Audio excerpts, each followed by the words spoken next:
Welcome to the Emergency Preparedness and Fire Safety Community Meeting. I am Mayor Steve Wallachy. First, I thank St. Mary's College for use of this excellent venue. St. Mary's College is one of Moraga's defining features and is a strong partner to the town. Be sure to take advantage of the many colleges' opportunities for public participation and enjoyment. Thank you, St. Mary's College. Joining us tonight are a pretty broad range of special representatives from county, state, national electeds, and other community leaders. Let's see, from State Representative Rebecca Bauer-Kahan, we have Sharice Khan. State Senator Tim Grayson, we have Rachel Zinner and Mike Sponsler. U.S. Congressman Mark Desaulniers, Janessa Orell. And we were scheduled to have Cameron Collins. Is Cameron here? Oh, Cameron is here, good. Representing Candace Anderson, who is, of course, the chair of the Contra Costa County Supervisors. We have a couple of representatives from MOFD, John Checks and Steve Danziger, right up here front. Joe Volker from East Bay Mud.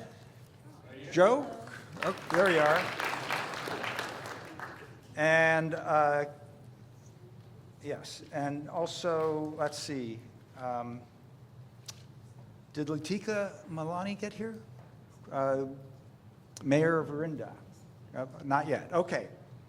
So before turning the floor over to the town manager, Scott Mitnick, I have a very short group exercise. I ask all those here who are either current or past Moraga volunteers to raise your hands and keep them raised for a minute. Everybody raise your hands.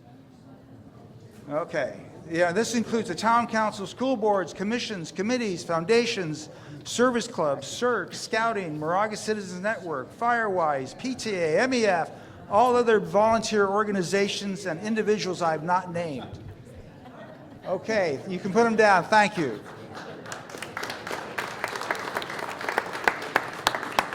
There were lots of raised hands, and this doesn't represent the whole complement of volunteers in Moraga.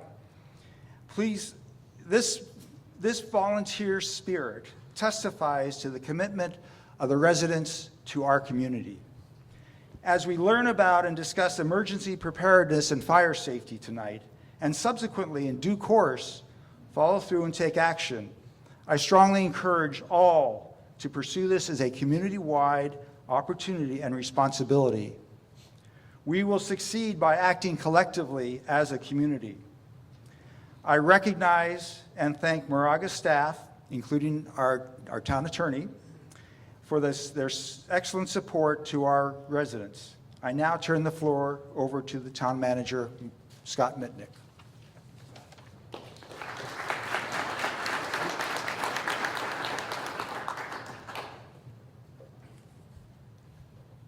Good evening. Okay, everybody can hear me all right, right? Okay, great. We're going to get into it in a couple of minutes. I'll talk a little bit about the structure and some ground rules. But I just want to share with the group, I was talking with our town attorney on the way over here. What we're going to do tonight, it's really at the core of public service and local government. It's why those of us that do this for a living chose this as a career path. It's why the council members and the directors from the fire district, that's why they got involved. And you're here because this is a very real issue, right? Emergency preparedness, public safety, whether it's law enforcement or fire safety, this is the crux of local government. So we're practicing democracy as the founders intended.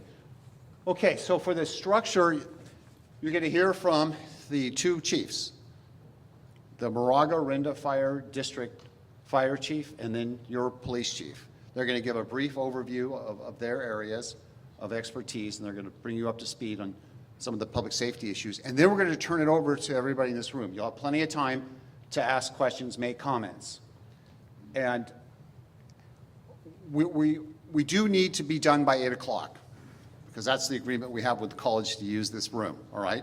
So you will have time to ask your questions, and when we get to questions, we're just going to ask that you queue up behind the podium, and then you'll have your chance to ask questions, make comments. But don't worry, we'll have plenty of time, okay? But we do have to be done by 8 p.m. So with that, I'll ask the two chiefs if you can come up. We're going to start with the fire chief, and then we're going to go to the police chief. And before I introduce Jeff Isaacs, I was looking at their bios and their background, and between your two chiefs and your town manager, believe it or not, we have over 100 years of experience in our respective roles in our careers. And the crux of what we do is public safety. Obviously, the fire chief deals with fire issues. The police chief deals with law enforcement issues. And as we were talking about earlier, all of us have been through pretty significant public safety events in our career, whether it was an evacuation due to a fire, an earthquake, a sinkhole, high water event, and a variety of others. So there's plenty of experience in terms of your leadership and the men and women that work in both of these departments. Lots of training and effort to get to where we are. Okay, we're going to start with our fire chief, and you're going to come up here? Okay, let me just say a little bit about Jeff, though, so you know who your fire chief is. Jeff Isaacs brings over 30 years of experience to his position. His resume is extensive. Let me just hit a couple highlights. So prior to coming to the fire district here, he spent over 20 years at CAL FIRE. Essentially worked his way up from the entry-level type of positions and held a lot of positions along the way up to like an assistant chief type of role. So very impressive background, lots of experience dealing with significant issues and evacuations and that type of thing. And he's been with the fire district here since 2019. And he's following Dave Lineker, who was the fire chief here for about 7 years. So impressive background, highly educated, well-schooled in what he does. So now I'm going to turn it over to the chief, and you're going to go through your thing here. It takes two chiefs to do this.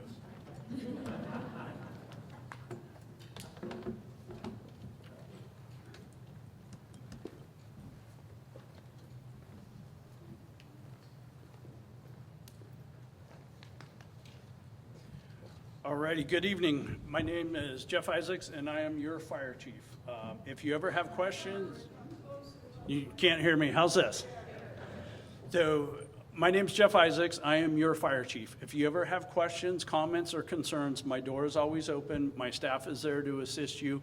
And if you ever need to set up a meeting with me, please call or come into the office. We're happy to take care of that. Real quickly tonight, I'm just going to go through a few areas that the fire district is focused on this year, and I'm gonna have my deputy chief, Chief Lucas Lambert, come up. He's gonna explain what he saw in LA. I know we've received a lot of questions from the public about LA. Chief Lambert was deployed with CAL FIRE Incident Management Team 2, and he has some slides and some things to discuss with you. So our current projects, we're maintaining the North Orinda shaded fuel break that started in 2018, completed in 20. Completion was taken part just as I was coming on board with the project, helped Chief Winokur finish that out. We've been working on the Tunnel East Bay Hills fuel break, and this is a fuel break that takes off where the North Orinda shaded fuel break left off. It starts at the Wilder community, comes down around Canyon, wraps around Moraga, through the college property up here, and up towards the Lafayette border. So these two projects do a great job of defending our communities from an encroaching wildfire, hopefully to slow it down.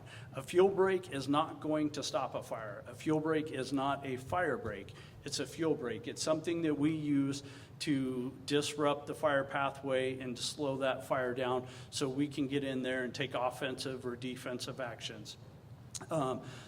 My prevention staff is focused on evacuation route inspections right now. We hit those hard for 5 years, And we took a break last year, but seeing a lot and hearing a lot from the community and concerns about evacuation routes, staff is out there again this year inspecting all our evacuation routes. We always have our chipping service that's available to you. We're working on prescribed fire projects. This is a way for us to maintain the fuel breaks, but also create additional or new fuel breaks within the community to slow down that fire. The other two big ones that we're dealing with right now are the fire hazard severity zone maps. If you haven't seen the fire hazard severity zone maps, please go to our website or to the Office of the State Fire Marshal's website and look at those maps. Some pretty significant changes occurred this year. And then the one I'm sure everybody's heard of and everybody's favorite one, Zone Zero. So both myself and my fire marshal, Casey Irving, are attending the Board of Forestry meetings and staying up to date with the Zone Zero requirements. We know as of January 1, 2026, Zone Zero will take effect for all properties within the very high fire hazard severity zone. MOFD has to decide if we're going to include additional areas in that. State law is going to grant a 3-year phase-in for all the properties that are in very high.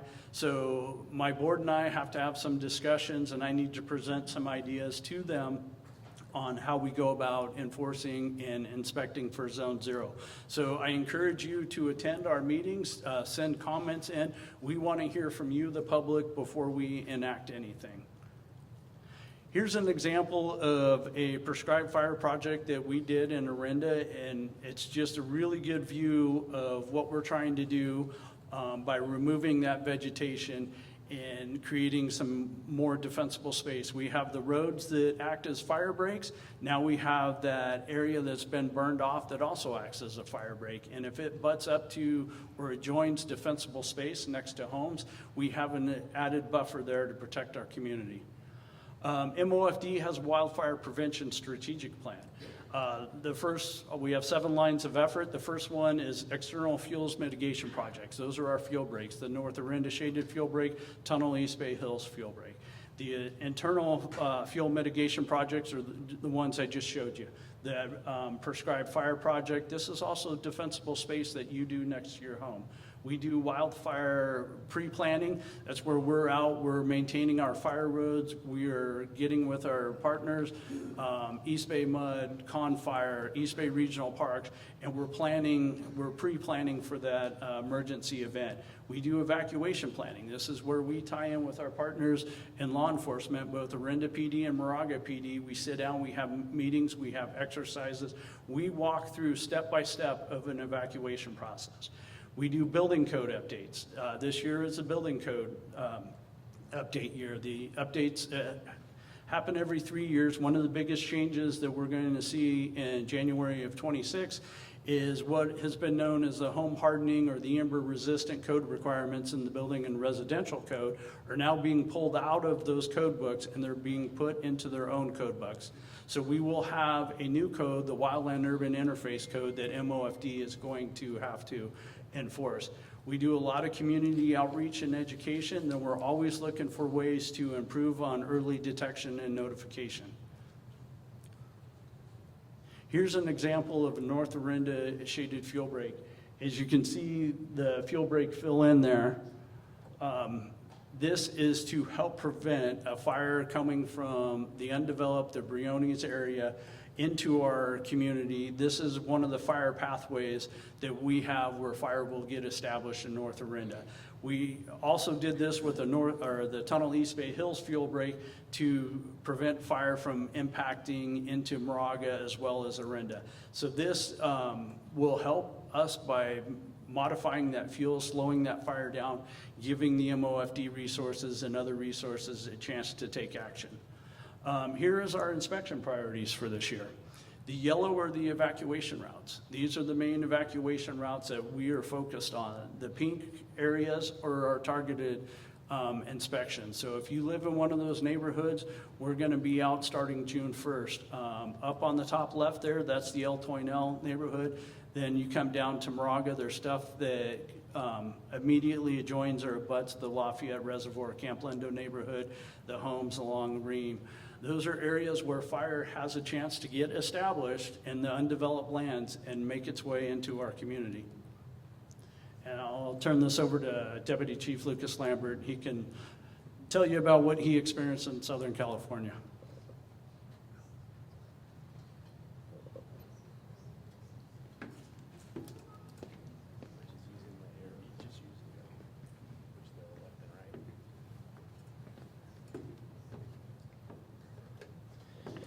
Hi, good evening. I'm Lucas Lambert, Deputy Fire Chief, and I got to get Chief Isaacs to teach me how to drive this thing here, so bear with me.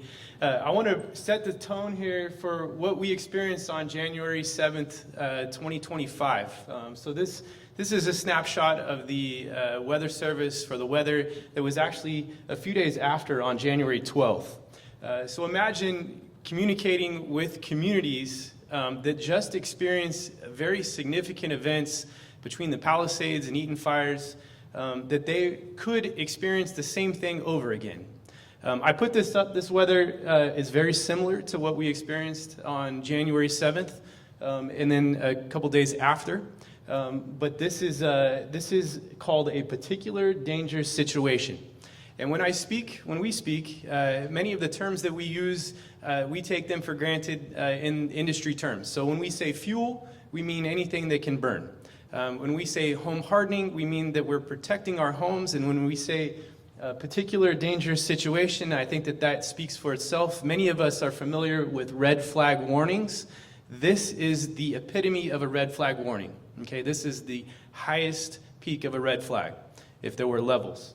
And we don't hear that very often, but in this case, it was warranted. So this is something that, in my opinion, we've gotten better over time at predicting weather and being able to notice this weather incoming.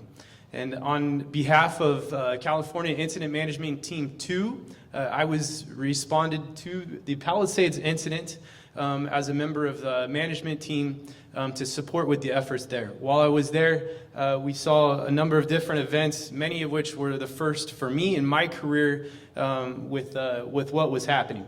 This picture on the left is a picture that was shared with me through media. The picture on the right is a picture that I took with permission of the management team to share of what I believe was the same or very close area.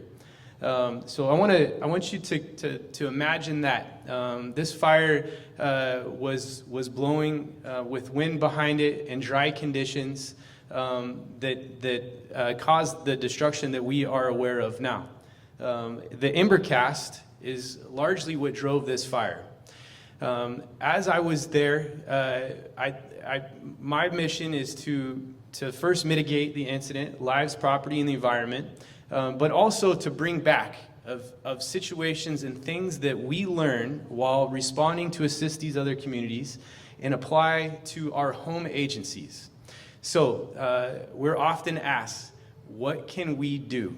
What can we do here? What are some lessons learned? And it took a bit for me to digest because one, this is obviously a very sensitive situation. We want to be respectful of those that were impacted in Southern California. But two, for me to digest and learn from a scientific standpoint of what can we do? And really I boiled it down to three things. One, home hardening, to prepare your home to increase the chance of survival for your home and community. Number two, removal of vegetation, reduction of fuels that can burn. And three, if we are lucky enough, we can interject firefighting resources to slow or contain the fire to the area of origin. But all of those three things are really intertwined, okay? And they all have to happen together. So I will spare you with many of the images that many of us have seen through media, but this is what was once left of a school, right in the heart of the Palisades community. And you can see generally the type of construction that this was made out of. This fire was driven by the winds, low RH, initially by vegetation, what we believe, and then driven by ember casts from one structure to the next. In my opinion, this is a true example of a conflagration.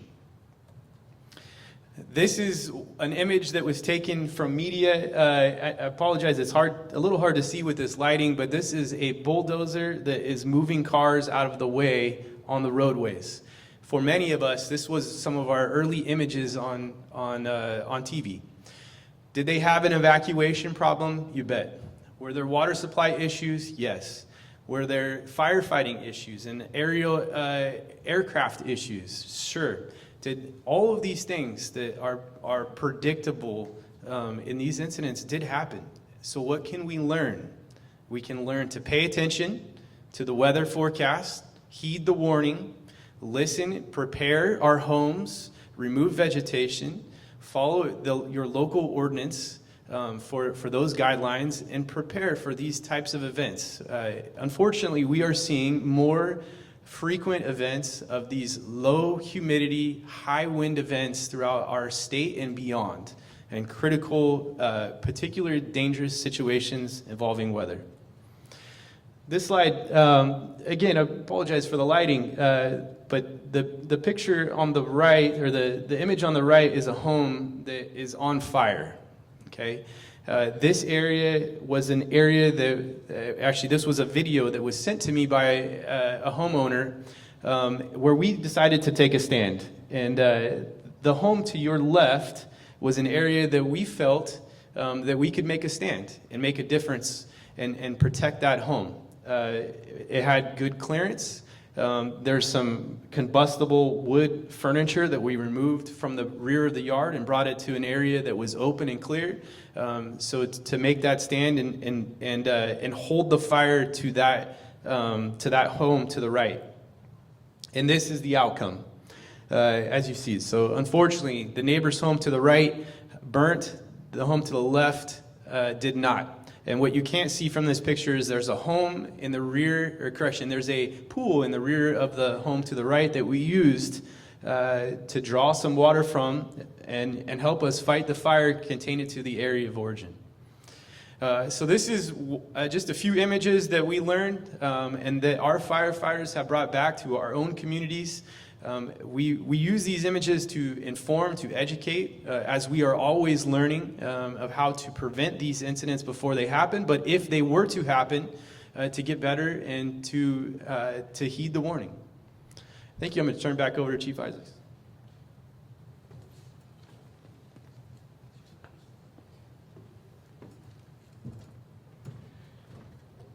Just a couple more slides real quick, and I put this one in there for a reason. When we talk about evacuations, especially after LA, I'm constantly hearing from citizens and residents that are very concerned about our evacuations. Here's a good picture of an evacuation. Now, as a firefighter, Chief Lambert and I, we're going to be upset by this because we're worried about the smoke getting into our pickup trucks or into the engine.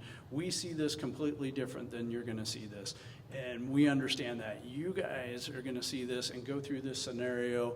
Your heart rate's going to be racing. You're going to be panicked. You're not going to be happy. You're going to be scared. That is understandable. But there's two vehicles there, and they both made it out of this. So I wanted to show you an example of a bad case.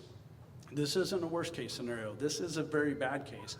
That even with conditions like this, your windows up, in a vehicle, moving out of the area, following instruction of fire department personnel or law enforcement personnel, you can make it through this. Okay, you've seen this picture a lot of times, and I ask you, would your home survive, or would it be the one on the left? There's a reason I put this slide back in there. If you had asked me on July 3rd last year, I would have said, my house is going to survive this. My house, I have everything. I'm a firefighter, soon to be fire chief. I got this dialed. I know what I'm doing. I have over 150 feet of defensible space. Well, on July 4th last year, my primary residence is in Mariposa County. So I was down here as a fire marshal, functioning at the fireworks show, working with Chief King, doing everything we do to prepare for the fireworks. A fire started in Mariposa County. 104, 105 degrees, 12 to 15 mile an hour wind, single digit humidity, nothing extreme, but pretty dangerous fire weather. It came out of the canyon and should have run to the ridge line. It didn't. It made a hard right turn, hit my house head on. Now, I had great defensible space, but what I didn't have was Zone 0. Had my wife not stayed at the house, again, I disregarded my own teachings when I say evacuate, evacuate. I told my wife, honey, don't worry, you'll be fine. Fire's not going to come anywhere near us. Well, it hit us, like I said, head on, and I slept on the couch for 6 months after that. But the point I'm trying to make is, even when we think our house is like the one on the right, we need to be aware it could be the one on the left. And that's why Zone 0 is so important. I had all the defensible space. I had the grass cut down. I had the trees limbed up. I had everything off my roof. What I didn't have was Zone 0. I still had my wood pile from the winter next to the garage. I had my garbage cans there. Believe it or not, the embers blowing around were catching my garbage cans, plastic garbage cans on fire. My barbecue cover that I have on my barbecue, it was catching on fire. Had my wife not been there running around the house with the garden hose, I would have lost my house. So that's why I ask, would your home survive this? Thank you very much. Again, my office is always open. If you have questions, if you have comments, you have suggestions, please come see us, and I will turn this over to Chief King. Thank you very much.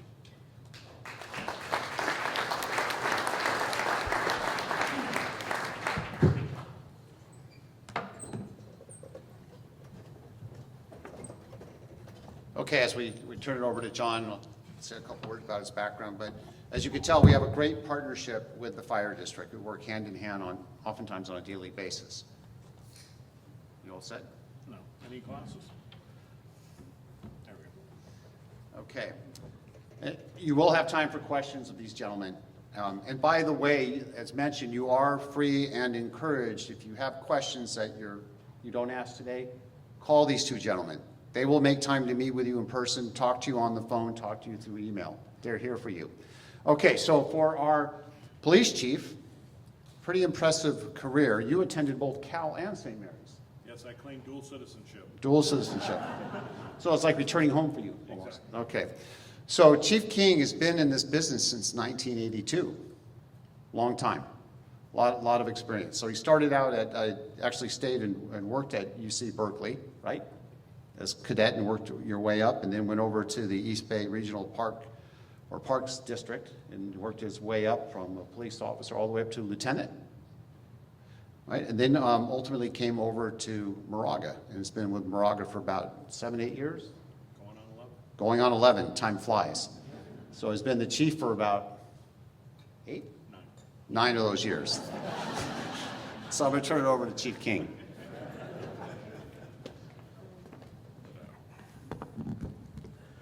Good evening. I can't stand behind this podium, sorry. That gives me the heebie-jeebies. Thank you all for being here tonight.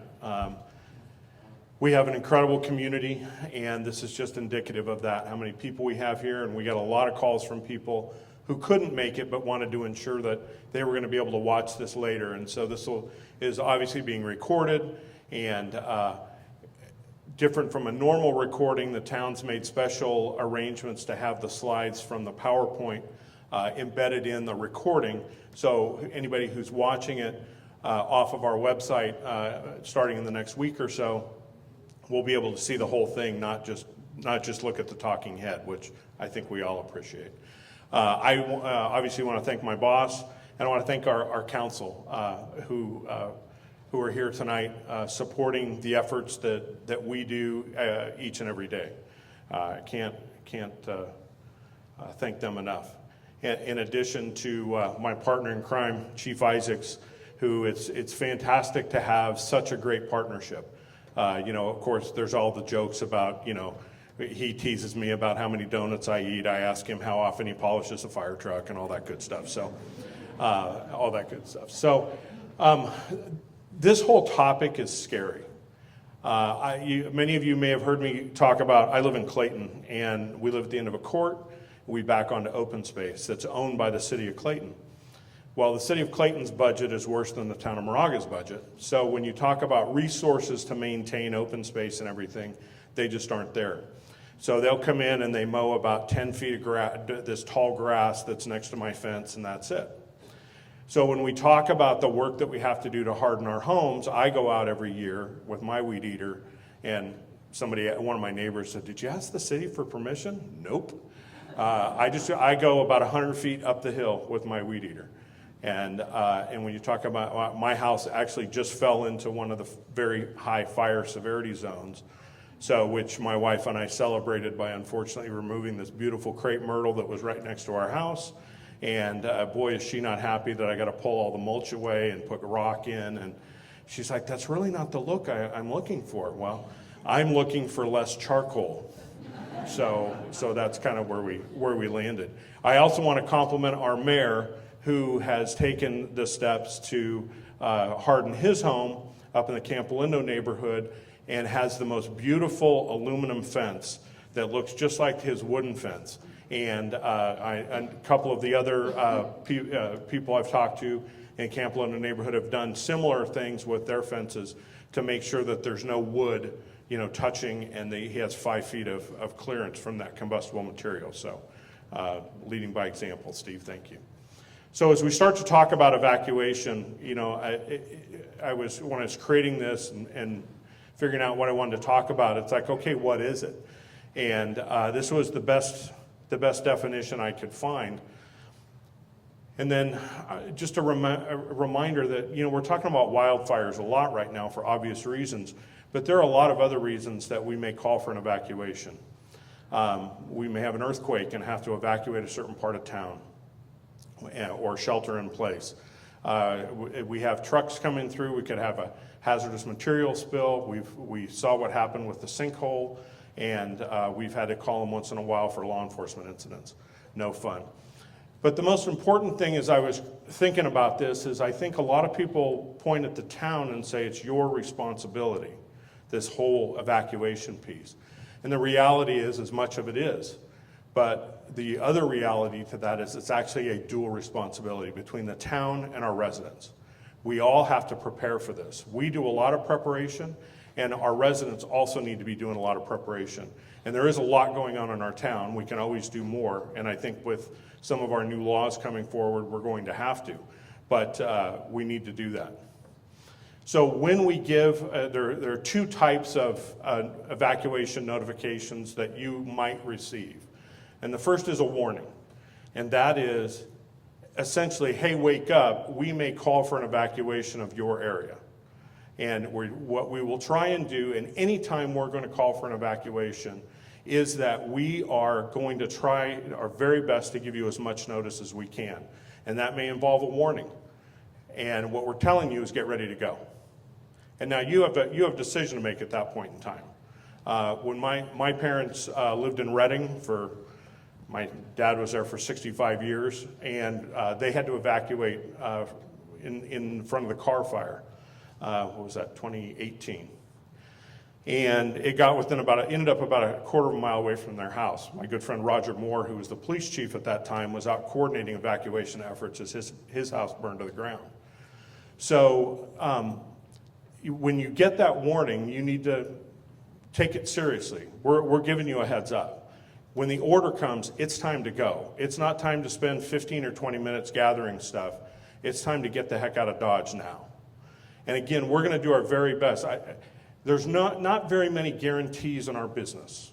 Okay, I can't guarantee outcomes.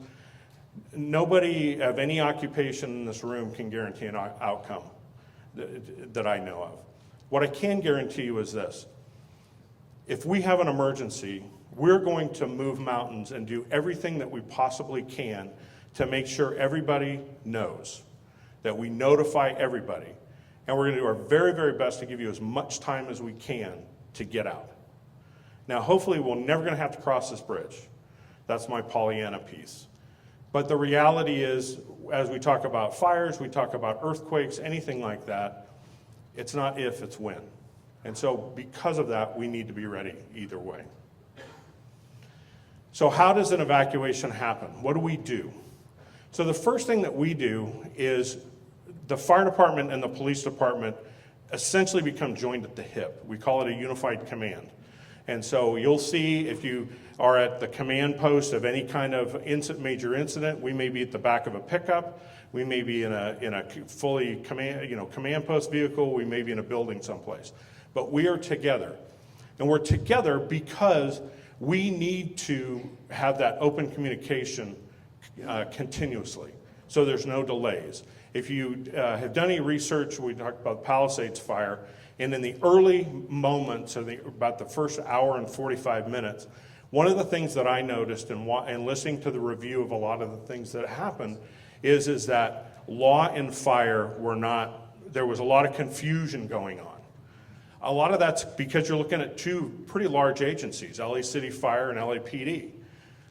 We're smaller agencies, we know each other, we have each other's phone numbers, we're on the phone all the time, there's no issue with that. My officers are trained, when we respond to a fire, one of our officers goes directly to the command post, because that's what we did at the Merrill fire in 2019.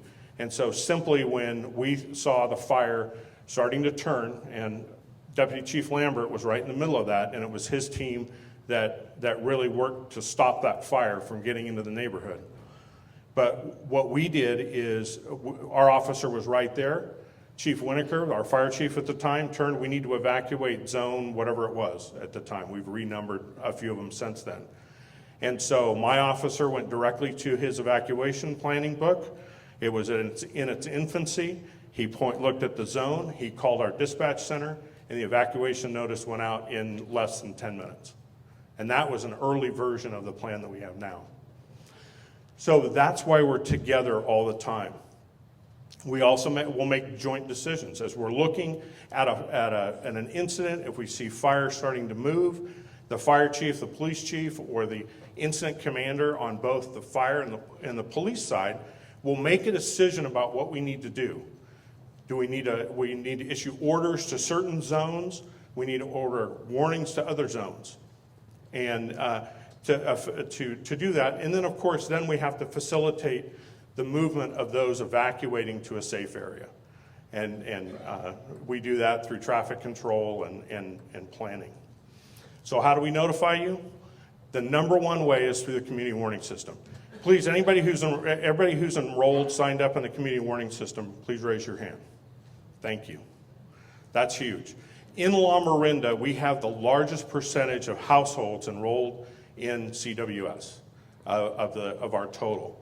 And my goal is 100%. We'll see if we can get there. But that is a fantastic thing. So we don't just call CWS and say, hey, we're going to evacuate. We have to also create a message. And we have draft messages ready to go. But essentially, it's got to be the what, who, where, when, and how. Because when you get that message, you have to easily be able to figure out what it is so you can do what you need to do. The other system that we use is called Genesis. It used to be called Zone Haven. And it's how the town is divided up into evacuation zones. And the website here, and we will have material out there for everybody to pick up, or obviously it'll be on the recording. But you can go onto this website, and it's not just for Moraga, it's actually everywhere that Genesis is, which is throughout the state of California and now the western United States. So you could go on to Genesis during the Palisades fire and look at the status of the different evacuation zones down in LA County. It's actually kind of interesting. So in addition to the warning going out in the community warning system, we'll have officers going through the neighborhoods with PA systems, knocking on doors. I'll send carrier pigeons if I have to. It's whatever we need to do to make sure the word gets out. Again, if we go back to the Merrill fire, that's what we had to do, because unfortunately at that time, that fire happens right in the middle of the first PG&E PSPS outage. And but since that time, we've also had the state PUC require that cellular companies provide up to at least 72 hours of supplemental emergency power to every cell site. So we don't have the issues that we had during those first PSPS alerts where everything went down, including the cell sites. So now we've ideally, through the state's efforts, corrected that. So for those of you who don't, I think everybody's pretty familiar with what CWS is. The one thing I want to point out, when you get we did a evacuation drill on Saturday with the Camp Alindo neighborhood. Thank you. I see a bunch of you here who participated. Thank you very much. It was a great exercise. But the one thing about CWS is that There's no like alert tone or anything that comes across with that basic CWS message. So as Chief Lambert was saying, we need to be aware. So we know it's red flag, we know things are going on. That it's just, we need to be tuned to any kind of communication that comes through. The one thing that does come through with an alert tone is what's called the wireless emergency alert. And that's a federal program that the County Office of Emergency Services also uses. And think like the Amber Alerts that come through now. You know, and your phone goes with the obnoxious tone to get your attention. And that's that's basically very similar to a wireless emergency alert. And what these do is, aside from where CWS, we're notifying people specifically within the affected zone. The wireless emergency alerts will hit everybody off of a certain cell tower. So it's a little bit more widespread. But if we're using the wireless emergency alert, that means that stuff's happening, it's imminent, and we really, really need to get the word out. So as you know, or maybe don't, we have 21 different evacuation zones in Moraga, and we also have an evacuation plan that describes each zone, including a lot of different information. I'm going to show you this in a minute. So a map of the town divided into the evacuation zones. There's a big poster of this on the wall in the council chambers, which also doubles as our emergency operations center. And there's also one in our police department, actually. So this is a copy of the zone plan for the Camp Alindo neighborhood. It's one I happened to grab onto. So basically, you see it's there, and it tells us what other zones are around it. It gives us the estimated population, the number of vehicles, the area in acres, and the number of structures, which are the lead agencies, and then different links to information here that we can scan if we're out in the field or in a command post. And this is page 2 for this zone, and it gives us potential traffic control points. So as we are planning, and we have officers coming in to assist us, because in a major fire, we're going to get help from obviously Orinda, Lafayette. When we talk about the Merrill fire, we had Walnut Creek officers here, we had Danville police, we had deputies from Alamo, and we had officers from a lot of different agencies asking if we needed help. So they were all coming. So this tells us where we need to set up our traffic control points. It gives us a potential evacuation route, including which street to use, and then from this reads from Moraga Road from either Camp Alindo Drive or via Granada to Mount Diablo Boulevard to First Street to Highway 24. And then potential arrival points. So if you wanted to set up like a staging area or something where people should go to, it provides this information. And then this is some special considerations or information. This talks about open space to the west, poses a high fire danger. There's a fire gate kept locked at the dead end of Camp Alindo Drive that leads into East Bay Mud. And it talks about that fire trail in the event we had people trapped at the top of that neighborhood. Is that a potential escape route? But it gives us the information here. So some people will say, well, why don't you tell me exactly what my evacuation route is so if it happens, I know where to go. The reason we don't do that, sorry, my phone's going off in here. If it rings, it'll start quacking like a duck. So we don't do that because every incident is different, okay? So with this one right here, so we've got the potential route. But if you think about it, we got Lafayette Reservoir right up here. If we, for example, had a fire that caused us to need to evacuate the Camp Alindo neighborhood, and let's play a what-if game, and we had the fire coming down from Lafayette Reservoir, from the open space around the water, and if there was a chance it was coming here, it might also be coming down here. This is Moraga Road down to Lafayette. So even though the plan points that out as a potential route, if this is a situation, there's no way I can send people out that road because I have fire potentially encroaching coming down this hill. So that way, in that situation, I've got to send you another way. So for that reason, we don't want to go. Now, what I will tell everybody is I want everybody to know all of the routes around your home. If you're home, be familiar with them. So when we tell you, hey, you need to go this way, you go, oh, I know how to go that way. That's simple.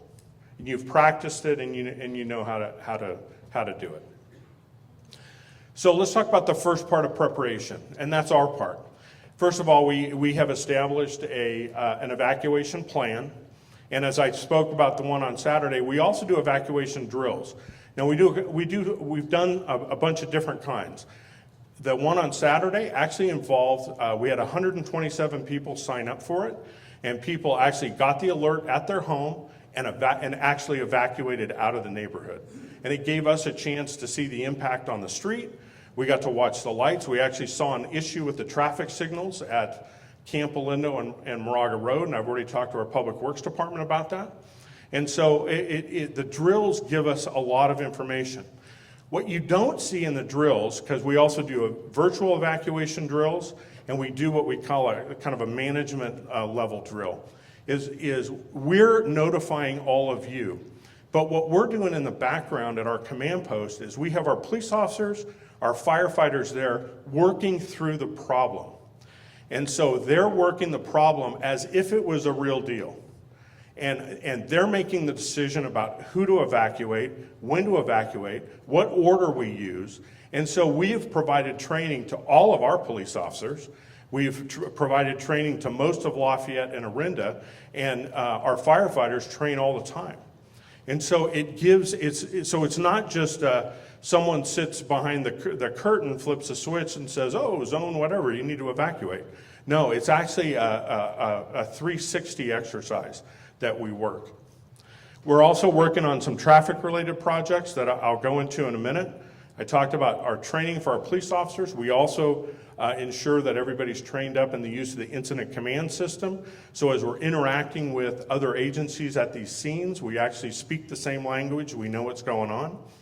We usually on an annual basis review our evacuation zones. Are the lines still the same? You know, as I said, we went through a major overhaul of them about 4 or 5 years ago and we actually reduced the number of zones. We had too many, and it made sense to shrink them down and combine some areas, keep neighborhoods together. And we're trying to do more public information, more outreach. We're trying to get more information out to y'all. You've had a couple of these come out over the past couple of years. We'll have more. If you remember, we sent everybody here a couple of years ago. Think of this in green. We sent a postcard to every household in Moraga telling you what your assigned evacuation zone was, giving you information about it, and also ensuring that you know how to sign up for CWS, because we want to make sure that information gets out to all of you. So one of the first projects I want to talk about when we talk about traffic-related projects is our Smart Signals program. And this has been spearheaded by the Public Works Departments in all 3 Lomarinda cities. And we were fortunate enough to get earmarked grant funding from Congressman DeSaulnier. And what this is essentially going to do is link all of the traffic signals in the 3 cities under one system. So for example, if we had an incident in Moraga and we had to evacuate into Lafayette, okay, if you're like me, you hate going down the hill because the signal at St. Mary's is going to be red, and then you're going to go through there, and then the signal at School Street is going to be red, and we wonder why traffic backs up. The reality is with this system, we'll be able to control all those signals. So as we're evacuating people out of town to expedite the traffic through, working with Lafayette Police and Lafayette Public Works, we'll be able to turn all those signals green. So what these are dots of the signals in Moraga that are going to be under the control. These are 3 in Orinda. They're also part of the project. And I tried to fit the Lafayette and Orinda map on it, but it looked funky. And my partner in crime told me, yeah, get rid of that slide. So, because otherwise it'll look goofy. So, but this is a fantastic project. And this will be worked on, be implemented in 2026. It's a fantastic opportunity for our 3 cities to be able to coordinate these efforts and it's a great project. The other projects that is the brainchild of our Public Works Director is looking at the possibility of a multi-use trail along Moraga Way. And a multi-use trail that could then be used in terms of emergency as a third lane.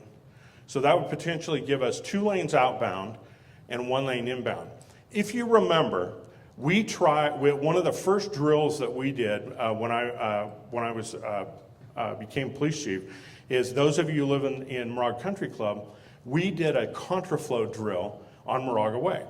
So what we did is we took over both lanes, and when we did an evacuation drill out of Moraga Country Club, and we used 2 lanes to see how well it would expedite traffic away from the Moraga and towards Orinda.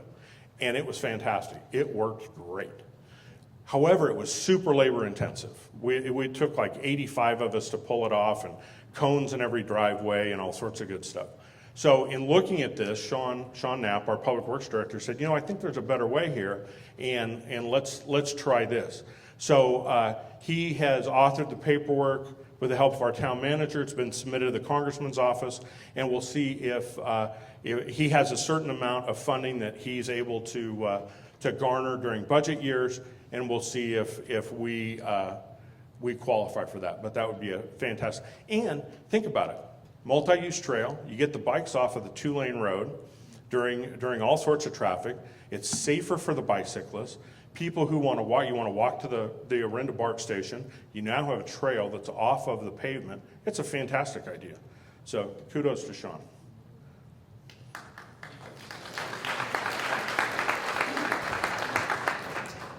Okay. Sorry. So now let's talk about your end of the bargain. So how can we do this? How do we as residents, and I include myself, I just happen to be in a different city, that's all. How do we prevent and prepare? Well, we talked about home hardening.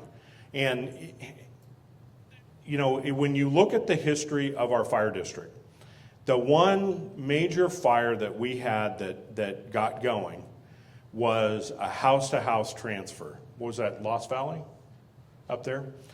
And in talking to Chief Isaacs, talking to Chief Lambert, talking to Chief Winokur, who retired at the end of the year, it's one of their biggest fears. You heard Chief Lambert talk about LA, that house-to-house transfer. So how can we stop that? And we can stop it simply by doing things to prevent fire and hardening our house. Zone 0, we've heard about that. We're working on that at my house. Talked about taking this beautiful tree out. But even in our yard, we have an arborist come in at least once every 2 years, clean up our trees, limb them up. We go through our backyard. We have kind of some, I won't call it open space in our backyard, but kind of undeveloped area. That's what I was looking for. But we have somebody come limb everything up, clean all the debris off the ground, so nothing's going to drop into my yard. Think ember casting. Nothing's going to drop in my yard, hit the ground, and light it on fire. That's my goal. No guarantees. I got to remember that.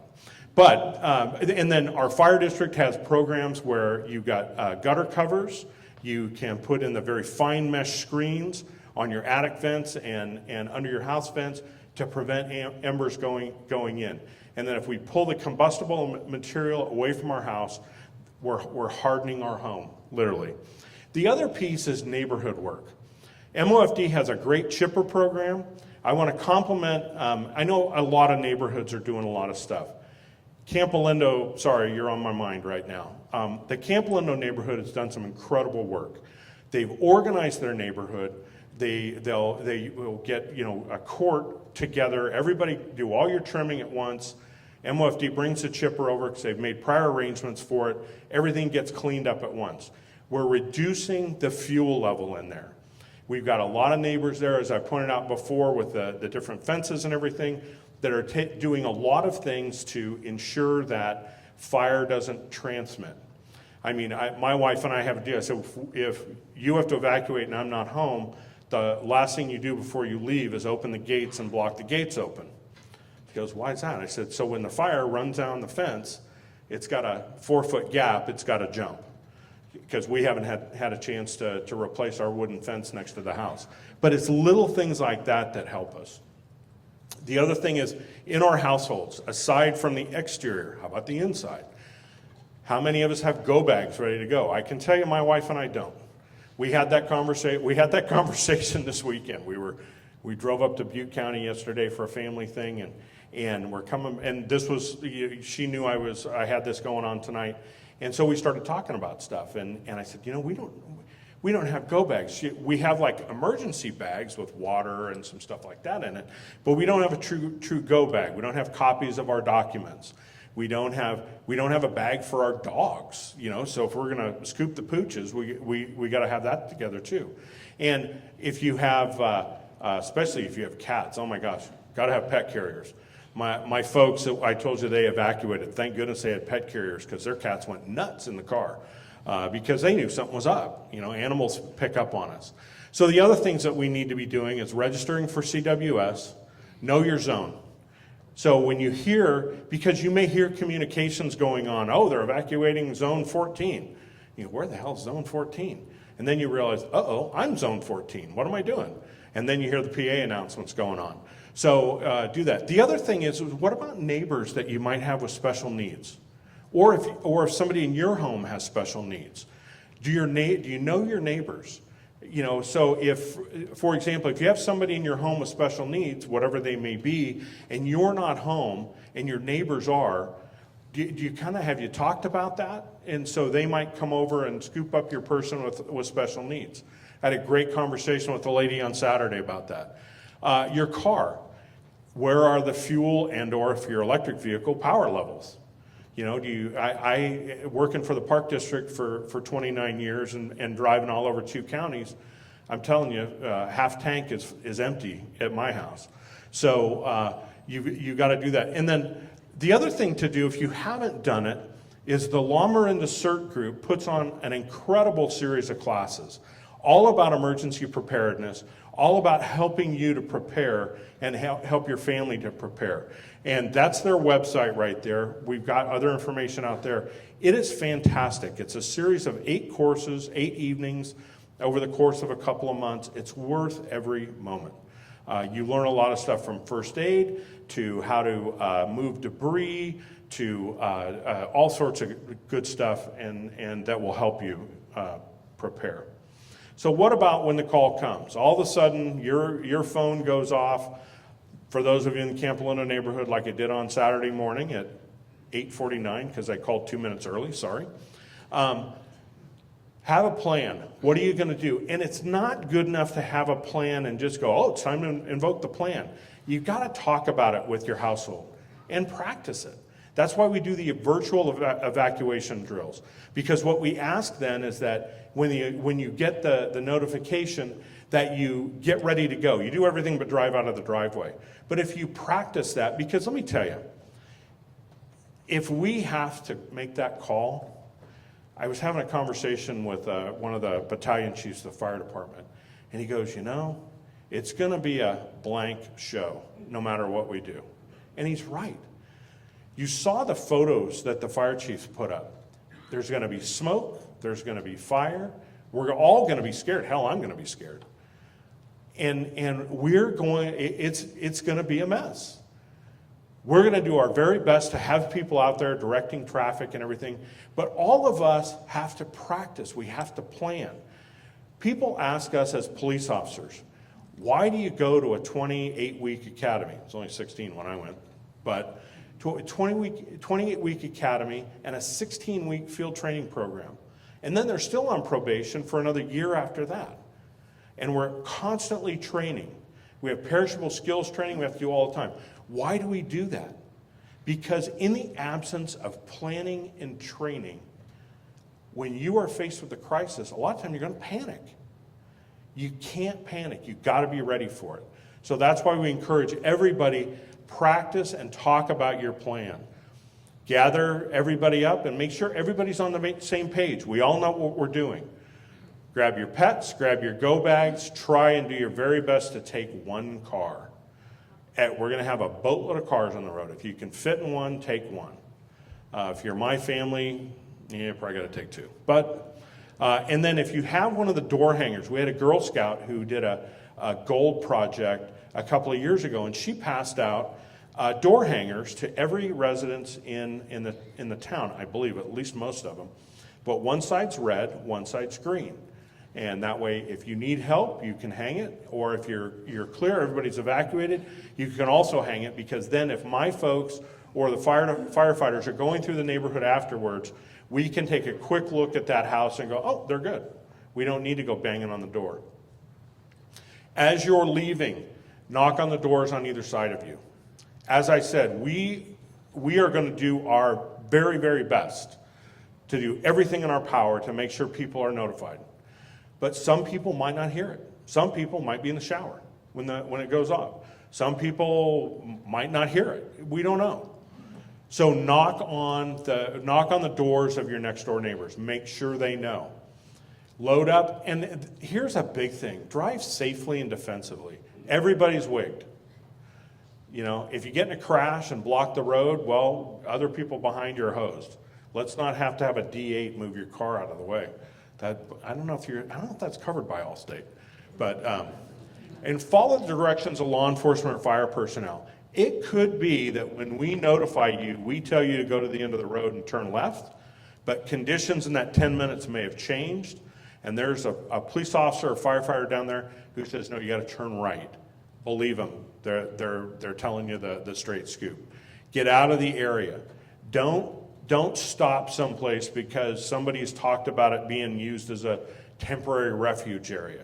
If I have to put you in a temporary refuge area, I consider that I've failed.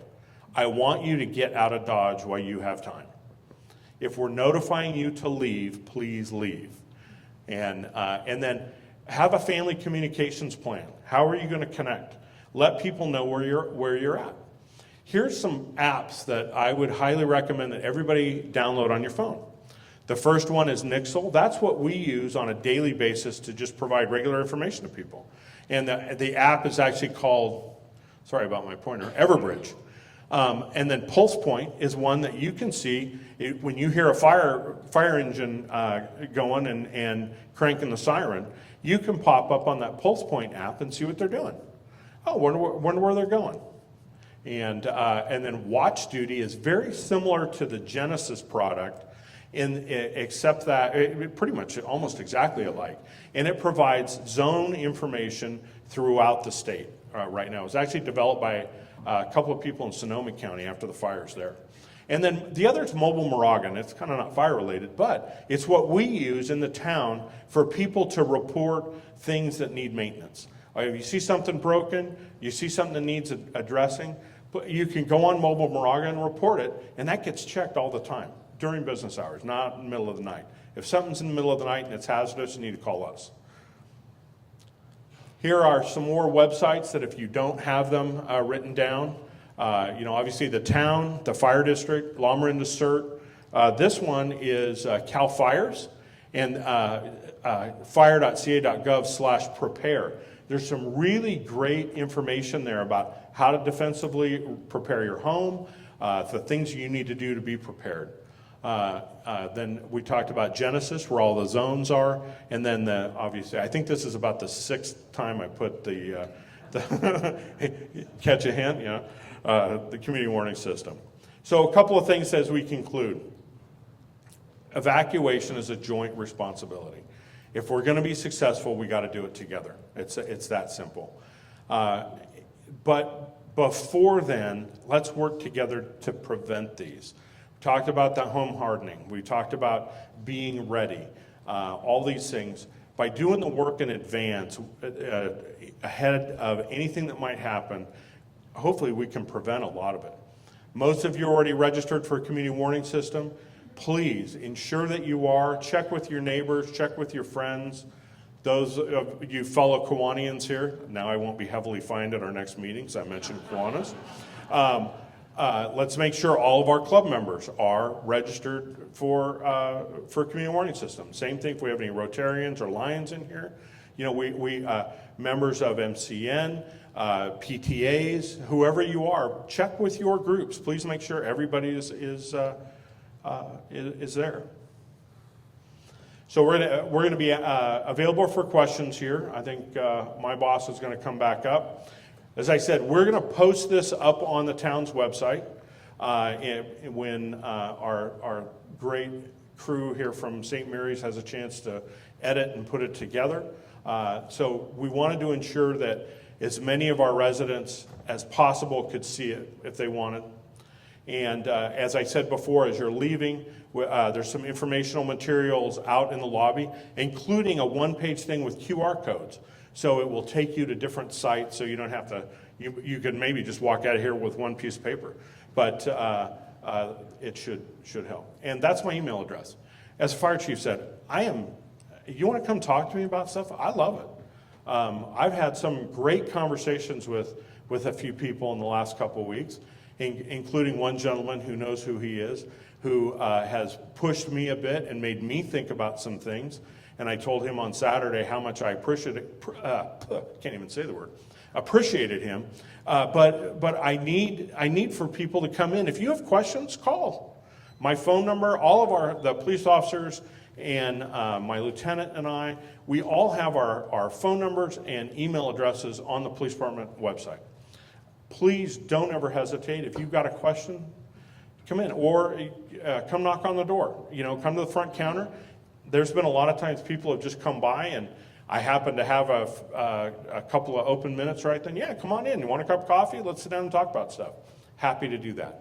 I would much rather have somebody come through the door and ask the questions or get rid of the rumor that you heard than let it sit and fester. So please take the opportunity to come talk to us. Again, thank you so much for being here. It is truly my honor to be your police chief, and it's been a really, really great almost 11 years being part of this town, and thank you so much.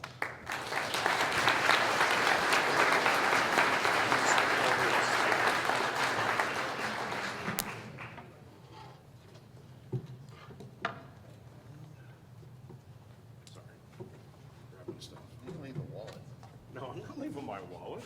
You got budget issues, oh.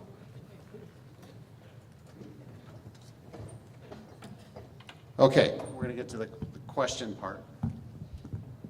Okay, so thank you for your indulgence. Now we'll open it up to all of you for questions. You can just come up to the microphone here at the podium.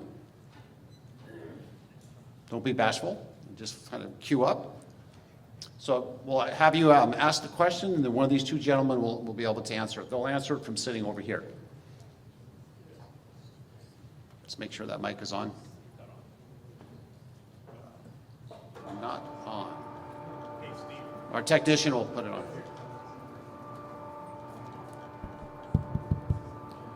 Yes. There was a mention of the zero zone. Hang on, we have to wait for this noisy screen to go up.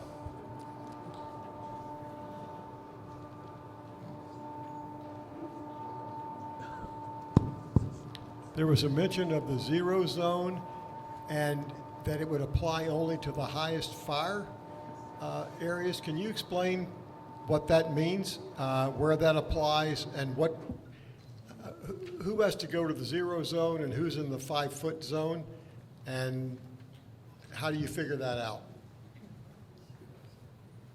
Yes, sir.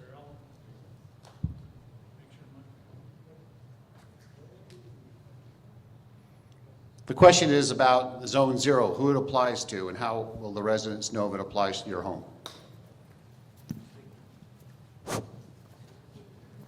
All righty. Zone 0 has been law for several years. It was passed by the state legislature. It is the zone 5 feet from the exterior wall of your house. Or a deck. If you have a deck attached to your house, it's 5 feet from the edge of your deck. That is no combustible material within that 5 feet area known as Zone 0. Now, what does no combustible material mean? We are not sure. The state legislator, in typical, state legislator fashion, created this law. Then they told the state agency to go write the regulation on it. The Board of Forestry is currently writing that regulation, You can go to the California Board of Forestry website and sign up to participate and listen to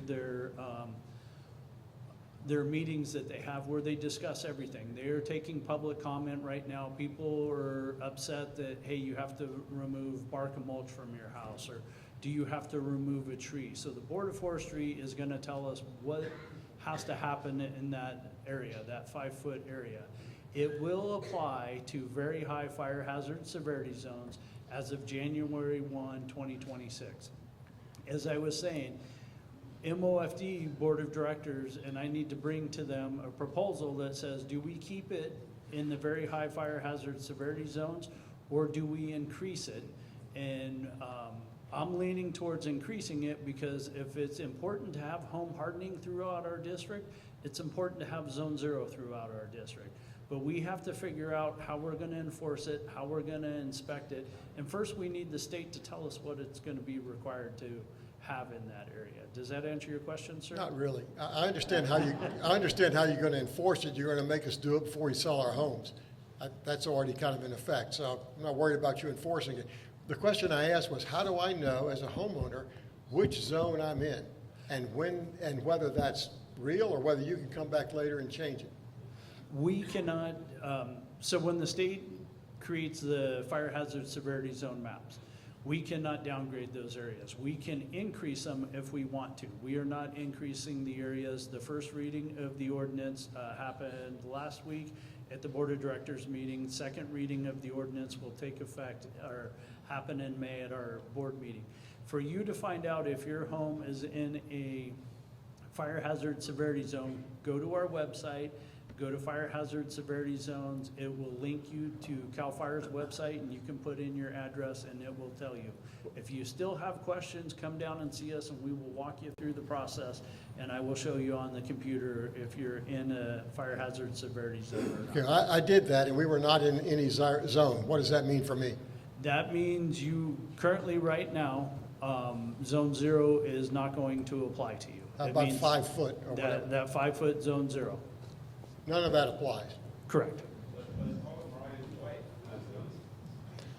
So, Is that the old map or the new maps? Most of Moraga is zoned. There is portions of Moraga that are not zoned, that are white. And that means the state of California, when they did their modeling system, they said these areas do not show a rated fire hazard. So we don't have to do anything. Well, you still have to do our normal defensible space ordinance 2303, which is the 2-foot non-combustible zone, the 100 feet of defensible space, limb your trees up, and that stuff that is also on our website. So the one that came out a while back, the 2-foot thing, that is, Yes, sir, applies to that's- everybody regardless of your zone. Is that Correct. Thank you. and again, if you're in doubt or you're not sure, you can contact, Jeff, who should they contact in your department? Call our office and ask for fire prevention, and it will get you right to the fire marshal and to the people you need to talk to. Hardy board is a Class A fire-rated material. It's used in siding to help fireproof homes. Would that be considered an alternate material to use to protect wood structures on your property and the last 5 feet of fence attached to your house, if you would encase it in hardy board? If hardy board is authorized through the office of the state fire marshal, and there's hundreds of materials there, so forgive me, I don't have them all memorized, which ones are approved and not approved. If it's approved, it can be used on your home. Can it be used on your fence? We are waiting for the Board of Forestry to tell us that in the rulemaking process. So unfortunately, sir, I don't have an answer for you. But eventually someone will. Yes, sir. We will hopefully have it here in the next 2 to 3 months. Yeah, I was talking about sheds as well. Yeah, so zone 0, yeah, that's an interesting point. I Will it, mentioned hardy board on sheds, wood sheds as well Okay. as fencing. if it's approved through the office of the state fire marshal, is amber resistant, then yes. And by the way, we're taking notes, and we'll do our best to be able to provide answers to the questions that were asked. We'll put it up on both of our websites. Yeah, good evening, Chief Isaacs. In your pre-planning, have you guys guesstimated how long it'd take embers to get into the neighborhood from a fire at the base of the Lafayette Reservoir? No, we haven't. Depends, too many variables. What's the wind speed, what material Yeah. is kicking the embers out? Well, I mean, assume 35 mile an hour wind, you know, the vegetation, it's a bunch of coyote brush and a bunch of poison oak. Do you have a program that could calculate that for us, or? No, sir, I do not. All right, thank you. Hi, I am asking a specific question about the south end of Westchester Street in the country club. Who is responsible for unlocking the bollards that block vehicle traffic onto the multi-million-dollar concrete street walking path to the other end, south at Canyon, removing those bollards so we have an additional exit from where we live? Secondly, has there been any plan to bulldoze going south from the south end of Augusta Drive and get to the path that is at the end of this treed area so that we can walk, run, or maybe even drive a car and get out of Dodge? And the background is you must know that there's only one way, St. Andrews Drive, out of the country club, unless you turn right on Country Club Drive. Right. Thank you. So the question about the gates, that would either be the country club security folks or all of my officers have keys to them. Because they also have Park District keys and also fire lock keys. To So- those bollards? Correct. And why would the country club have that? Do you know that? I don't know that for a reason, or for a Fact. certainty, but I'm gonna find out. Thank you. But I thought that they did. If not, my officers do have them. Okay, thank you. You bet. Thank you. I have a very related question. Like in the campfire, one of the contributing factors to people's deaths was only one egress road, and one of the learnings there was to open up, I think, 4 or 5 additional private roads in a future event. Is there like plans or analysis being done to look at opening up additional private roads, such as maybe Wilder Drive and additional ones? So there are gates that we could access the into Wilder, but we've got to get people down Moraga Way to get there, obviously. So we can access those, either the one right there, the gate right there by the nursery, or through Lost Valley. There's fire locks that are on there if that ended up being an alternative we needed to do. One of the things, as I stated, we are looking at expanding the capacity of Moraga Way. And there are also a couple other plans or thoughts that we're looking at that are probably way too early to talk about. One of which is your town council is literally thinking about these things a lot, and we're getting actually some good input from them. So we are looking at different ideas. It's tough topography. Hi, I have 2 questions. The first one is kind of maybe overly simplified, but I live in an HOA and we have really large common areas. Some of them have grass and some of them have large amounts of bark. It is in compliance. It's 2 feet away from the structures, but is that really dangerous to have large sections of bark, or is that kind of okay because we're technically in current compliance? You're currently in compliance with the code. A recommendation would be to remove that bark. It is a combustible material, but it's not going to burn very rapidly. It's not going to produce flame lengths and rapid rates of spread with a fire. But having a combustible material that is going to burn is, yes, it's a hazard. Okay, great. And then my next question, it's kind of targeted at something you said, Chief King, because I would love clarification. I could swear I went to a fire talk, well, I know I went to a fire talk many years ago when Chief Winokur was in charge, and he said something about how sometimes there may be times where we can't evacuate out of Moraga if the fire is in certain areas. And I know to what you said that you can't tell us the plan until it's happening and you know where the fire's coming. But at that time, he said something about how if we went to the Safeway park, there may be situations where waiting in the Safeway parking lot is best, and then they'll send an engine to defend the space. And I just wanted to clarify, is that still an option, or have we changed things so much that that is no longer? If we had to, we would call those what they're called are temporary refuge areas. So we would find a location that is wide open, non-combustible, and see how many cars we could stack in there, everybody in their cars, windows up, and then assign some fire apparatus to protect the group. But it's not, that's like a last resort. I mean, and that's why I really, want to emphasize that if we call for we issue an evacuation order, and people have the opportunity to get out, we want them to go. Unfortunately, I think a lot of people took what Chief Winokur said and says, oh, I don't have to go because I can just go to Safeway and hang out there. It's like, no, go. Because for every engine company that we have to pull off a line or employ to protect those people, that is one engine company that's not out trying to put the fire out and save our homes. So ideally, we want people to get out. Thank you so You much. bet. Great to see you. Thanks. I have two questions. The first is, I'm very concerned about Moraga Road going down the hill. It's a tree tunnel. I've not seen anything happening to make that more fire safe. Are there plans afoot to do that?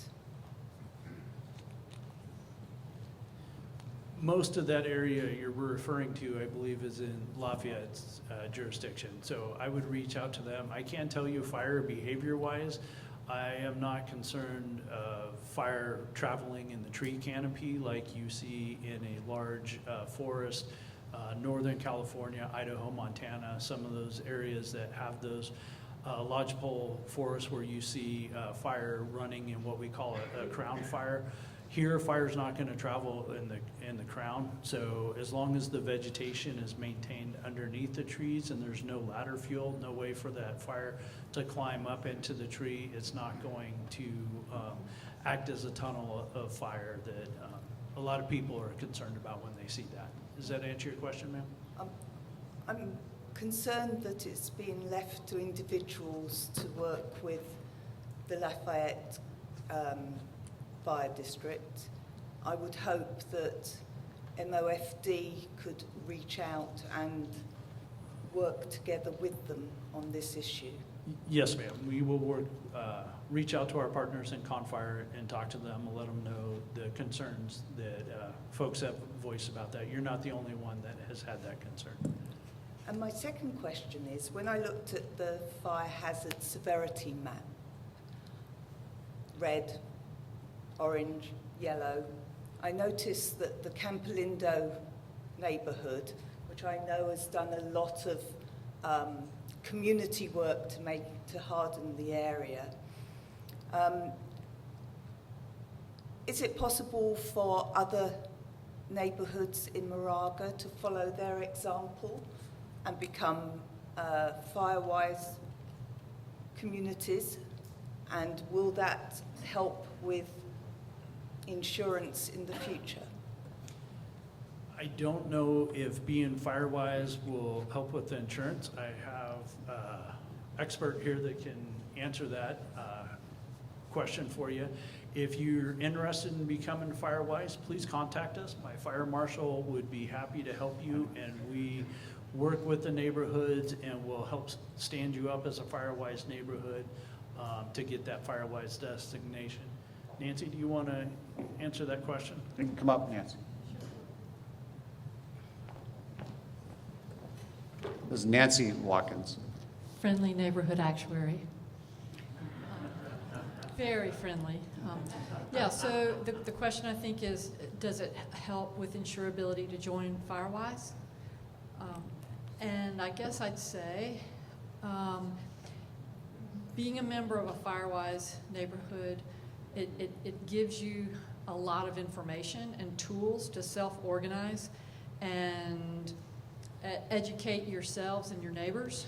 And if you use those tools and you do the things that are being talked about tonight, and your neighborhood does it together, you do increase your insurability. That's the, Firewise is the gateway. It's not the destination. So it would improve your insurance rates? There is a mandatory discount from California Department of Insurance requires that of any admitted insurer in California. Not all insurers are admitted. However, that doesn't mean, I thought you were asking about insurability. That what helps with insurability is taking action to drive down the risk.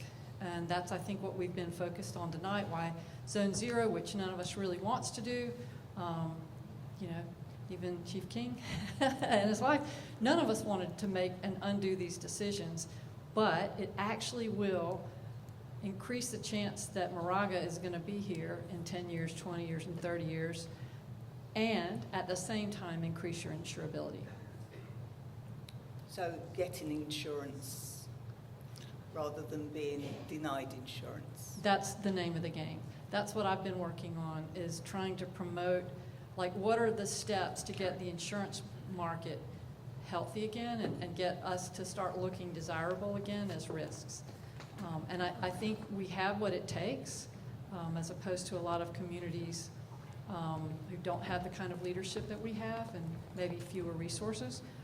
And now we have to have the will, and collective action is what really matters, which brings us back to Firewise. A lot of this stuff is happening from people walking around. You know, my husband goes, you know, he walks the dog, he scoops the poop, he talks to the neighbors about the Firewise community that he leads. And that's where we did a bunch of work because we got dropped by our insurance company, and we cleared our Zone Zero. And people asked us about it, and that sparked more, sorry for the pun, more action on our street. Thank you. Good luck. Yeah, but first, ma'am, Karen's going to leave you my card. Send me an email, and we'll get you information about how to become a Firewise neighborhood. Okay. Okay? Okay. And good luck. I hope you're able to organize with your neighbors, because that really will make a big difference. Thank you. We won't say anything about you cutting in front of the others, but go ahead. I didn't see Just a anything. clarification. He's been So standing you there. mentioned insurability, but the lady asked for insurance rate. Is there a difference between these two? There completely is. What we have right now is hardly any competition at all. When you don't have anybody but the Fair Plan quoting for your policy, your premium is going to be here. When you have 10 different companies that want your policy, your premiums are going to be there, and you can pick that low one, and that lowers your rates. That's really how it works in real life, because companies don't all want the same house. They don't all want the same neighborhood. Even if they like your neighborhood, they're not going to write every house in your neighborhood. They're going to write some houses and then spread their risk around, like you diversify your stock portfolio. So if there's diversity of points of view, there's diversity of premiums, and you get to pick the lowest one, and that really is how premiums go down.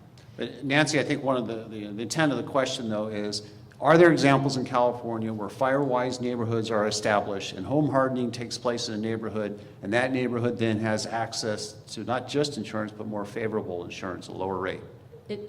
There certainly are some, and there will be more when more neighborhoods collectively become certified for IBHS Wildfire Prepared Neighborhood, which is basically a whole bunch of houses who've got the hardy board and the gutter screens and the ember screens and the Zone Zero. All of that together can qualify a neighborhood. So that's one of the things, if there's a neighborhood who has the real will to work together and become, like do a mitigation makeover. I'm working on a series of pilots where that information gets inspected and then passed to the insurance companies so that they can see. The visibility is not there right now. There's not a process that gets you from Firewise to getting inspected to the insurance companies knowing about it, to the big pot of gold, which is a nice quote, and maybe it's a nice low premium with a discount for your Firewise. So if any of you would like to lead by example and get an entire neighborhood or maybe 10 or 20 homes together, I know Chief Winokur used to talk about this. Wouldn't it be great if we could do that? That would be awesome, and then we could lead by example. But we can't force you to do that, but think about that. 10 homes in a row all did this, and home hardened, maybe. That's where you have the fires slowing down, is when you have groups of houses that are hard. So your risk is dependent on what your neighbors have been doing, and vice versa. Thanks. These are great questions. And then we forgot there were some slides I was hoping we were going to show. I just remembered down south in the Palisades area, there were examples of homes. You've seen the images on TV, right, where an entire house did not burn because they were home hardened. But imagine if you had 10 homes that did that. I think you could capture attention. We can't make any guarantees, but it's worth a shot to see if you get better insurance rates.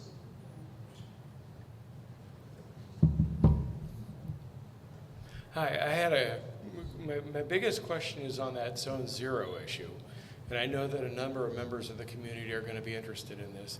And I have like discussions with my wife, which I'm always going to lose for her men here. But like we have some trees that are butted up right up underneath, they're within 5 feet of the house. And it's in an HOA where there's some trees that, we can't touch, they have to decide on. And it got me thinking when I was hearing about this, because right now what I'm hearing is we don't know the final outcome of what's combustible, what's not. But would there be a way for the town of Moraga to consider something like, is my house okay? Where we could send it into the fire department and eventually people could have it checked. Maybe it's going to take 6 months to do this, or a year. Over time where we could send it in and you can see on a photo, yeah, we want you to remove this. You can keep that. Like a thing where we could get recommendations on it. It's something to think about for the future. Another one is when we were talking about evacuation zones. I've been in CERT and I've followed the evacuation zone for my house. I think it's changed recently. But what I think would be helpful to some people is not just being able to look on a map, but if on the main street to your house you had a little sign that said EZ or EV or evacuation zone, and your number, not on every street, but just on some of the key streets, if that could be rolled out over the course of a 5-year period, then people would know, I live in evacuation zone, whatever number it is, for Moraga or Lafayette or Orinda, and that would be probably helpful in communication for a lot of us. It'd be like, what am I? And the third one I wanted to say is when you were saying evacuate the town, as a professional driver, I beg people to give at least one car's following distance when you're in a disaster situation, because the absolute worst thing is going to be getting into a rear-end accident. And I know there's going to be that one idiot who's going to get out of the car and try to exchange information, and it'd be really helpful if you drive with the intent not to hit the guy in front of you. Yeah. No, I heard firsthand from my parents about the line of cars, and no, you're absolutely correct. And I just took your sign idea, but that's a great idea. Right, I just thank you. took some notes about that. Sir, if I can address one of the comments you made, we do have a program, they're called Fire Adaptive Community Ambassador Program. We have volunteers that will come out to your house. You can sign up for it. It is separate from fire prevention, so one of these volunteers coming out isn't going to result in you getting a citation or anything. It's neighbors helping neighbors, there to provide the information. If you go to our website and How Do I, under that section, you can sign up and we'll have somebody come out and provide that information to you. All right, thank you. Good questions. You snuck in 3 questions there. Just a couple questions. One, it has to do with maybe parking restrictions on red flag days. I think of the example of Ascot Drive, which is a neighborhood that has about, I think, 2,000 people living on it. It's a relatively narrow road and a lot of street parking. And where I grew up in Minnesota, we have snow emergency days. And when the town needs to plow the roads, you can't park. And so question number 1 is that. And then, you can take them in any order. And question number 2 is, Orinda, the city of Orinda has done a study that says it's going to take, it could take about 90 minutes for people who live in South Orinda, just off Moraga Way. Those are the most constrained neighborhoods in an evacuation. It's going to take them about 90 minutes to get up Moraga Way to the 24. And, obviously we saw some slides today. There's concern about fire, of course, coming in from the north. We've certainly had fire come in from the south before. And, Little Moraga is right behind Orinda and, of course, behind Lafayette in an evacuation. Do you have any data about how long it's going to take Moragans to evacuate using Moraga Way or Moraga Road? And wouldn't it be helpful to have that information as you're responding in an urgent situation to direct people? So, your first point, very well taken. Our traffic engineer who works in Public Works, I was actually copied on an email earlier today. They're actually working on that issue. And maybe not just on red flag days, but on some of those turns, when you try and pack 6 kids in a 2-bedroom apartment and they all have cars, and need we say more. The other is that we know that a lane capacity is about 700 vehicles an hour, give or take, according to my traffic engineer. And so we are working. That's why we want to evacuate by zone. We're going to work on doing that, and I don't necessarily have to get people to 24. I got to get them out of harm's way. So if I have them, maybe they're stacked on Moraga Way, but I've gotten them out of that zone where the fire's encroaching into, then they're out of zone, they're out of harm's way, and they're continuing to move. It's obviously a concern, and all I can tell you is we're going to move early. The fire chief and I have talked about this ad nauseum, and if we think there's even a hint of danger towards the zone, we're going to evacuate it. And I apologize in advance to anybody who I inconvenience by doing it, but I'd rather inconvenience you every day of the week and twice on Sunday than potentially lose you. So it is something that we're looking at all the time. Thank you. Thank you both for your efforts. Oh, no, thank you. Appreciate it. Good evening. Thank you all for the information tonight. I had a question, a follow-up about the CSW alert. I live in the Camp Alindo neighborhood and was signed up to participate in the evacuation. Our household was. My husband got the alert on his phone, but I did not, and my adult son did not. Oh, interesting. Okay. So I was just curious, particularly since we're going to go out and advertise CSW Would alert. you send me an email, please? Yes. So there's 2 things going on real quick to digress. So there's 2 things going on right now in this realm. The first is our Public Works Director and I are actually sitting on what I will call the steering committee for it at this point, is right now it originated with Moraga and La Morinda, but we're working on a countywide evacuation study, and it's transportation related, and we're looking, because one of the things that we know, as our last speaker was just talking about, is that when we evacuate, we're impacting other communities. And when Lafayette evacuates, they impact it. And when Concord evacuates, they impact. Everybody impacts each other. So what we want to do is look at it countywide and how can we do the best we can. That's one. The other is at the behest of our county supervisor, who is actually the chair of the Board of Supervisors this year, we are looking at the notification systems that we're using in the county, mainly community warning system, but also looking at other things to see how is it working, do we need to improve it, if so, what's it going to cost, and where we're going to find the money. So I know that Candace is working. This is a huge project for her and something that she's bringing up. So if you could send me an email with your numbers, and I want to check in with CWS, because we have a record of every call or every text that goes out. And so I can give them your numbers and double check and see what happened. And now, because I'm curious too. Well, and I just think my recommendation would be, especially if we saturate the community with the direction to sign up for CWS Alert, if we could do a community-wide alert with a follow-up of instructions of what to do if you didn't get the alert. Yeah, it's always a tough thing for us because, I can use Nixle. Right. But I have a Nixle subscriber group somewhere in the neighborhood of 23,000 people. And so, for example, if I need to get like the School Street neighborhood out of Dodge, there's something going on and I need to evacuate them. But because I sent it out on Nixle and everybody in the unaffected areas thinks, uh-oh, I better go too. I have a friend of mine, every time there was an earthquake in Asia, he ran to the ATM and got money because he thought we were going to get hit by a tsunami. So we're trying, you know, what we're trying to do is target our notifications to those people who really need to get moving. And so if I do Nixle, everybody's going to go, hey, the chief said I gotta.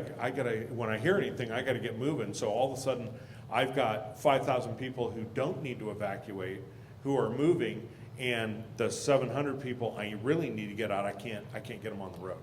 So what we're really trying to do is hone the system that we have and make it as good as it can be. Thank Because you. I don't We want appreciate that. to. I don't want to miss calls. Yeah, we appreciate that. You Thank bet.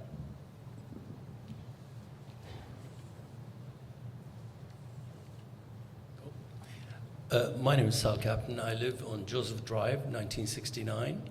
About 5 years ago, we had two fires up at the top of Joseph Drive. That fire was big. It's at number 1970. When the fire engine came in to get the fire doused down with water, there was absolutely no water out of the fire hydrant. The pressure wasn't enough to push it more than a few hundred feet.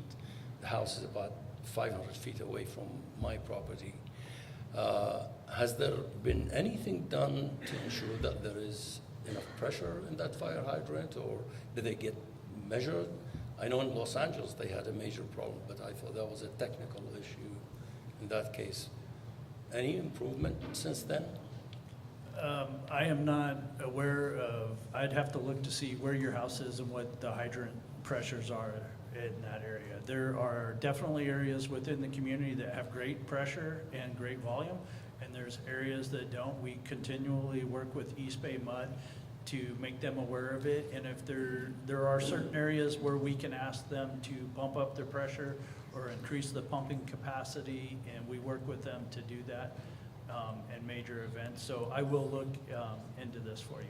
Well, actually, we have a representative from East Bay Mud here. He'll connect with you, Joe over here, and then he can personally follow up on that hydrant. But I will say this, we have been in communication on a regular basis, and when the stuff was happening down south, I did call over to talk to Joe and the CEO of East Bay Mud and asked them, do we have enough capacity here? Is there enough water pressure and all that? They assured us that we do. So you two need to talk before the end of tonight. Thank you. Thank you. Thank you. Great work. Hi, I think you kind of already addressed this, but can you talk a little bit more about how you'll ensure that an evacuation can proceed kind of in an orderly manner, and that, you know, the roads won't get all completely constrained as we're all trying to evacuate at the same time? I think a lot of us are concerned about that. Yeah, hopefully my magic wand is working that day. A lot of it, and that's why I talk about it being a dual responsibility.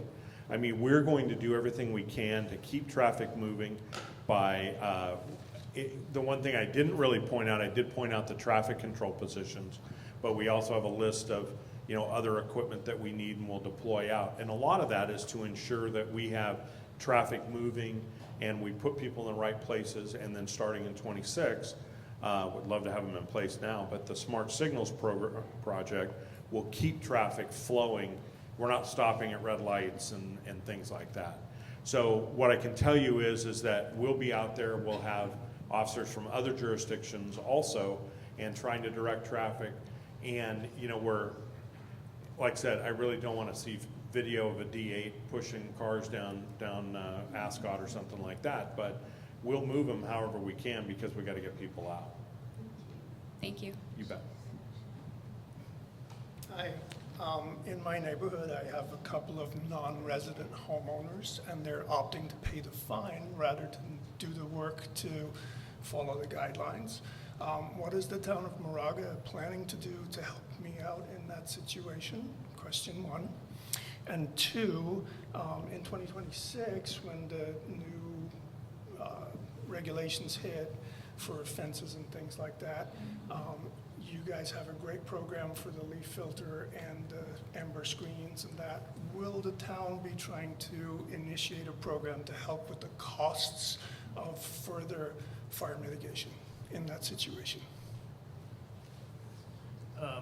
Let me address your first point. If you have neighbors that are non-compliant, please call us. We have a complaint system. We need to know about that. And there are neighbors that, hey, I'd rather pay the fine. You know, we don't want the fine, we want the compliance. So we will do everything within our legal power to gain compliance. And we do have a process where we can take them to a hearing in front of the board, and the board can direct me to mitigate that and, you know, do that, and then the homeowner or the property owner pays for the cost of that mitigation. We do everything we can not to end up there, but it is something we have done. So please go to our website or talk to my staff over there. They will take your information, get those addresses, and we will get them on our list to inspect. Okay, thank you. Okay, so for further clarify for the folks in the room, if you're unclear about something or you think you see something that is dangerous, you can call either agency. We'll connect you to the right person. So when in doubt, whatever you're comfortable with, contact the fire district, contact the town. Okay. We'll help get you or anybody to the right person. Sure, and the fire department is doing its rounds, I guess, so they should be catching that too. Yeah. And assistance, if there's any programs being developed to help people with the costs of the new mitigation? Well, actually, some of the neighborhood fire councils have been successful getting grants, outside grants. So I'll tell you what, if you could you just send me an email, send an email to the town manager, and then you'll send me your address, and then I'll try to connect you with the appropriate individual that can help you with that. But we've helped, both the fire district and town council have supported efforts. We did get a $100,000 grant last year, and this year they've applied for even more money. Right, Jeff? Yes, sir. Yeah. So just send me an email to narrow down your questions and your information, and I'll connect you. Thank you. You guys mentioned that you've done kind of evacuation kind of drills in certain neighborhoods, and I'm super thumbs up on that. I'm kind of curious if you would consider doing maybe drills involving schools at like peak school times or something like that. It would probably educate a lot of students and parents. Yeah, we usually get, that's a great point. We'll usually get notified by the school sites, and we're usually on site with them when they're doing drills. And in fact, one of the things that those of you know, Mr. Sullivan, who's the principal at Ream, he was actually one of my son's teachers in elementary school. And at that school, we actually did a full-blown evacuation or basically evacuation drill out of the school. And then we did a full reunification drill also, where all the parents had to come pick their kids up. Kids loved it. They got the afternoon off. But it also trained us parents how to be orderly when we come back or we arrive at a school campus to pick up our kids in the aftermath of a critical incident like that. So, but he's been working with our superintendent, I know, and we're starting to do more of those reunification projects at the same time. So, no, great point, and we're already in play there. In addition, we do drills right here at St. Mary's College. Yep. Extensive drills. I have two questions. The first one is about the non-irrigated brush. That implies that irrigated greenery does not have to be removed. And an ambassador person came to my home a long time ago and said something similar. For instance, I have camellia and azalea hedges within 5 feet of the front of my house, but it is on sprinklers. And my ground cover of ivy is also on sprinklers. In fact, my whole yard is irrigated. So I'm wondering, can I leave a lot of greenery? It would look like I was out of compliance, but it's all irrigated. Currently, the Zone 0 regulations, from all the discussions I've heard at the Board of Forestry, they're not taking into consideration irrigated versus non-irrigated. They're saying any combustible or hazardous vegetation within that 5-foot zone needs to come out. That's a state regulation, and I understand what you're saying. You make a very valid point. I would encourage you to send those comments, contact me. I will get you the information to contact the Board of Forestry and ask them to consider that point. Well, in the brochures that you're giving out today, it actually uses the phrase non-irrigated. Yes, because if it's a state law, it seems to contradict what's in the brochure. currently today, the state codes differentiate irrigated versus non-irrigated. When Zone 0 comes out, they're going to take that away. They're going to, they haven't Yes, ma'am. yet, okay. Yeah, so when that kicks in, it's 5 feet, period, any vegetation. Irrigated or not, that will become the law. We don't know, sir, what that if it's everything removed or you can leave some stuff there. We're waiting for the Board of Forestry to determine that. So you're expecting they will say it has to come out, but they haven't done it yet? Yes, ma'am, that is my Okay. expectation. Second question is, I have a hillside that has a lot of dry grass. I get it weed whacked every year, but they leave it on the ground. I can't understand why that's less of a danger than taking it away. It's less of a hazard because the configuration it is on the ground, it still goes to the tons per acre, so it's still going to burn and burn very rapidly as grass does as a 1 hour fuel. Having it standing up where it's going to produce higher flame lengths is different. It's kind of unrealistic to say, hey, you know, weed whipped or weed whacked that hillside, now rake that material out of there. But weed whacking it and leaving it there never made much sense to me. It didn't seem very logical. I don't disagree with you. Okay, thank you. PG&E tends to shut off power when there's a conflagration, and they may, if the situation occurs in our area and they shut the power off in Moraga, Lafayette, Orinda, wherever, will that affect the smart signal system if you have no power? No, because it's part of the project. We're also ensuring, and actually we already have it now. We have about, I think it's somewhere between 8 to 10 hours of battery power now on all of our traffic signals. A lot of times when it hits, we'll go to flashing red to save power and lengthen it out. But we have that, and I believe the Smart Signals project also beefs that up.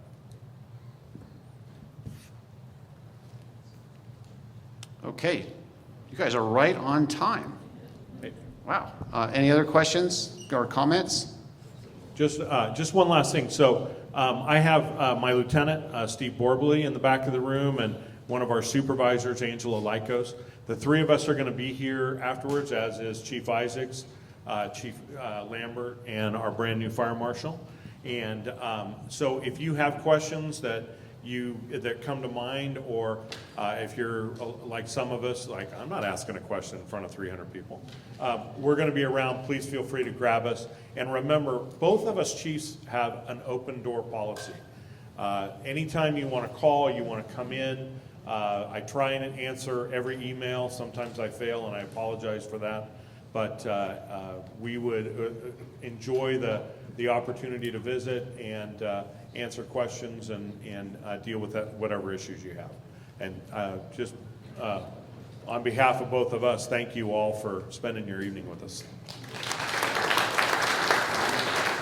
So let me just say, there were over 16 speakers, over 20 questions. We will summarize this and put it up on our websites. There's information on the way out. And then lastly, we can have a round of applause for St. Mary's College for allowing us to use this facility tonight. Thank you.